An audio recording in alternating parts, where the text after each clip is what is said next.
अव्वल दर्जे की लापरवाही करते हैं। सड़कें बनाई जाती हैं तो वो बह जाती हैं, पुलिया बनाए जाते हैं तो इस तरीके से बह जाते हैं।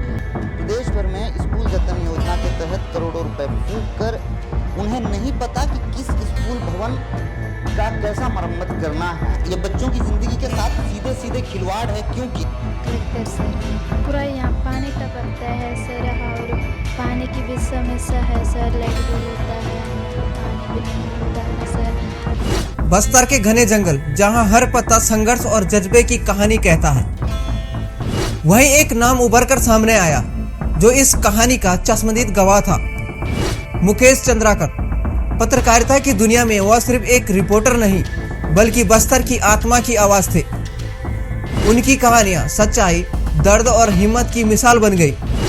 24 दिसंबर की वह रिपोर्ट जिसने बस्तर में हलचल मचा दी।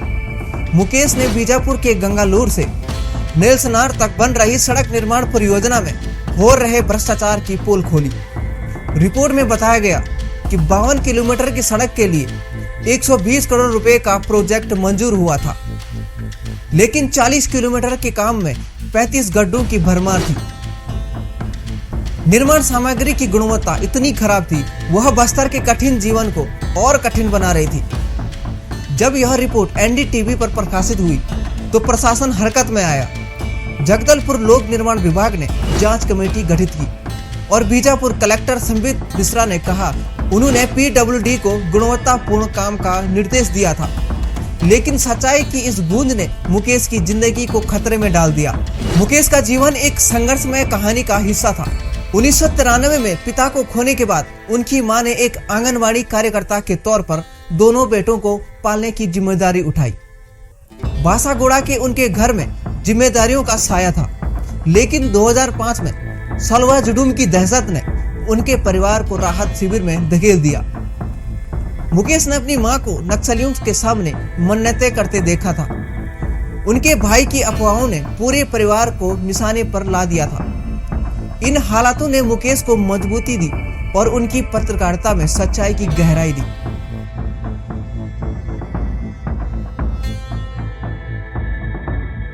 मुकेश के काम करने का अंदाज उन्हें भीड़ से अलग बनाता था। वह न केवल घटनाओं को रिपोर्ट करते थे बल्कि उनके पीछे छुपे संघर्षों को उजागर करते थे। उन्होंने आदिवासियों के पलायन, सड़क निर्माण की बदहाली और भ्रष्टाचार के मामलों को बेखौफ उजागर किया। 2021 में जब नक्सलियों ने सीआरपीएफ के कमांडो राकेश्वर सिंह मनहास को बंधक बना लिया तो मुकेश ने जंगलों में जाकर उनकी रिहाई सुनिश्चित की। यह उनकी हिम्मत और बस्तर के प्रति उनके लगाव की मिसाल थी। मुकेश की अंतिम रिपोर्ट भ्रष्ट ठेकेदारों के गुस्से का कारण बनी। उनकी हत्या ने बस्तर की आवाज को खामोश कर दिया, लेकिन उनकी कहानियां आज भी गूंजती हैं। मुकेश ने हमेशा अपने सपनों को जिया। वह सिर्फ अपने लिए नहीं, अपने लोगों के लिए लड़ा। बस्तर के जंगलों में गूंजने वाली उनकी आवाज आज भी सिखाती है, सच्चाई के लिए लड़ना आसान नहीं है, लेकिन यह सबसे जरूरी है। मुकेश चंद्राकर की कहानी सिर्फ एक रिपोर्टर की कहानी नहीं है, यह एक ऐसे इंसान की कहानी है जिसने हर चुनौती को पार करते हुए न्याय और सच्चाई को प्राथमिकता दी। उनका साहस, उनकी पत्रकारिता और उनकी संघर्षशील आने वाली पीढ़ियों के लिए प्रेरणा है। बस्तर का यह बेटा जिसकी आवाज अब भी जंगलों में गूंजती है, हमें सिखाता है कि सच्चाई की लड़ाई में कोई भी बलिदान छोटा नहीं होता। नमस्कार साथियों, मैं हूं कृष्णा कुमार और आप मुझे देख रहे हैं क्राइम पेट्रोल पर। यहाँ बताई गई सारी जानकारी तथ्यों और घटनाओं पर आधारित है, जिसका हम कोई समर्थन नहीं करते हैं। यदि आपको वीडियो पसंद आया तो लाइक, शेयर, सब्सक्राइब जरूर करें।